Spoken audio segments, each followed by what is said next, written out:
اعوذ باللہ من الشیطان الرجیم بسم اللہ الرحمن الرحیم۔ آج کی حدیث ہے، حضرت انس بن مالک رضی اللہ تعالیٰ عنہ فرماتے ہیں کہ رسول اللہ صلی اللہ علیہ وسلم نے ارشاد فرمایا، جب قیامت کا دن ہوگا تو پریشانی کی وجہ سے لوگ ایک دوسرے کے پاس بھاگے پھریں گے، چنانچہ حضرت آدم علیہ السلام کے پاس جائیں گے اور ان سے عرض کریں گے، آپ اپنے رب سے ہماری شفاعت کر دیجئے۔ وہ فرمائیں گے کہ میں اس کا اہل نہیں، تم ابراہیم علیہ السلام کے پاس جاؤ اور اللہ تعالیٰ کے جو اللہ تعالیٰ کے دوست ہیں یہ ان کے پاس جائیں گے، وہ فرمائیں گے میں اس کا اہل نہیں، لیکن تم موسیٰ علیہ السلام کے پاس جاؤ، وہ کلیم ہیں، کلیم اللہ یعنی اللہ تعالیٰ سے باتیں کرنے والے ہیں، یہ ان کے پاس جائیں گے اور وہ بھی فرمائیں گے کہ میں اس کا اہل نہیں، لیکن تم عیسیٰ علیہ السلام کے پاس جاؤ، روح اللہ اور کلمت اللہ ہے، یہ ان کے پاس جائیں گے، وہ بھی فرمائیں گے میں اس کا اہل نہیں، البتہ تم حضرت محمد صلی اللہ علیہ وسلم کے پاس جاؤ، چنانچہ وہ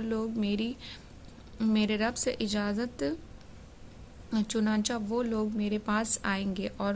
میں کہوں گا بہت اچھا، شفاعت کا حق مجھے حاصل ہے، اس کے بعد میں اپنے رب سے اجازت مانگوں گا، مجھے اجازت مل جائے گی اور اللہ تعالیٰ میرے دل میں اپنی ایسی تعریفیں ڈالیں گے جو اس وقت مجھے نہیں آتی، میں ان کلمات کے ساتھ اللہ تعالیٰ کی تعریفیں کروں گا اور سجدہ میں گر جاؤں گا، ارشاد ہوگا محمد صلی اللہ علیہ وسلم سر اٹھاؤ، کہو تمہاری بات مانی جائے گی، مانگو ملے گا، شفاعت کرو قبول کی جائے گی، میں عرض کروں گا یا رب میری امت یعنی میری امت کو بخش دیجئے، مجھ سے کہا جائے گا جاؤ جس کے دل میں جو کہ دانے کے برابر بھی ایمان ہوا اسے جہنم سے نکال لو، میں جاؤں گا اور حکم کی تعمیل کروں گا، واپس آ کر پھر انہی کلمات کے ساتھ اللہ تعالیٰ کی تعریف کروں گا اور سجدے میں گر جاؤں گا، ارشاد ہوگا محمد صلی اللہ علیہ وسلم سر اٹھاؤ، کہو تمہاری بات مانی جائے گی، مانگو ملے گا، شفاعت کرو قبول کی جائے گی، اور میں عرض کروں گا یا رب میری امت مجھ سے کہا جائے گا جاؤ جس کے دل میں ایک ذرہ یا ایک رائی کے دانے کے برابر بھی ایمان ہوا اسے بھی نکال لو، میں جاؤں گا اور حکم کی تعمیل کروں گا، واپس آ کر پھر انہی کلمات کے ساتھ اللہ تعالیٰ کی تعریف کروں گا اور سجدے میں گر جاؤں گا، ارشاد ہوگا محمد صلی اللہ علیہ وسلم سر اٹھاؤ، تمہاری بات مانی جائے گی، مانگو ملے گا، شفاعت کرو قبول کی جائے گی، اور میں عرض کروں گا یا رب میری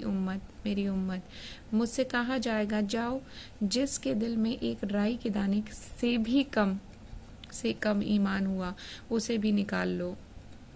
میں جاؤں گا اور حکم کی تعمیل کر کے چوتھی مرتبہ واپس آؤں گا، پھر یہی کلمات کے ساتھ اللہ تعالیٰ کی تعریف کروں گا، ارشاد ہوگا محمد صلی اللہ علیہ وسلم سر اٹھاؤ، کہو تمہاری بات مانی جائے گی، مانگو ملے گا، شفاعت کرو قبول کی جائے گی، اور عرض ہوگا میرے رب مجھے ان کے نکالنے کی بھی اجازت دے دیجئے جنہوں نے کلمہ لا الہ الا اللہ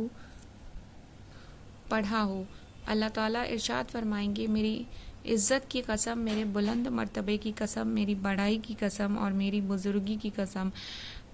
جنہوں نے یہ کلمہ پڑھ لیا ہے انہیں تو میں ضرور جہنم سے خود نکال لوں گا، سبحان اللہ۔ حضرت ابو سعید خدری رضی اللہ تعالیٰ عنہ کی حدیث میں اس طرح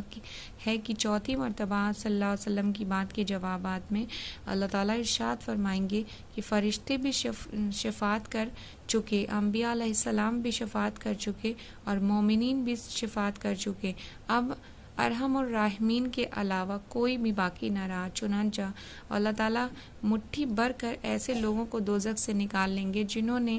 پہلے بھی کوئی خیر کا کام نہ کیا ہوگا، اور وہ لوگ دوزخ میں جل کر کوئلے ہو چکے ہوں گے، جنت کے دروازوں کے سامنے ایک نہر ہے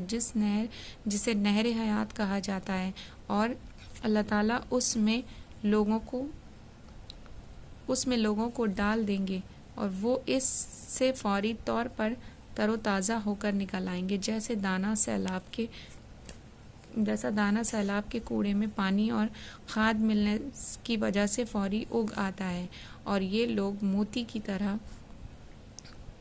صاف ستھرے اور چمکدار ہوئے نظر آئیں گے۔ ان کی گردنوں میں سونے کے پٹے پڑے ہوئے ہوں گے جن سے جنتی ان کو پہچانیں گے کہ یہ لوگ جہنم کی آگ سے اللہ تعالیٰ کے آزاد کردہ ہیں۔ انہیں اللہ تعالیٰ نے بغیر کسی نیک عمل کے ہوئے جنت سے داخل کر دیا۔ پھر اللہ تعالیٰ ان سے فرمائیں گے جنت میں داخل ہو جاؤ، جو کچھ تم نے جنت میں دیکھا وہ سب تمہارا ہے۔ وہ کہیں گے ہمارے رب، آپ نے ہمیں وہ سب کچھ عطا فرما دیا جو دنیا میں کسی کو نہیں دیا۔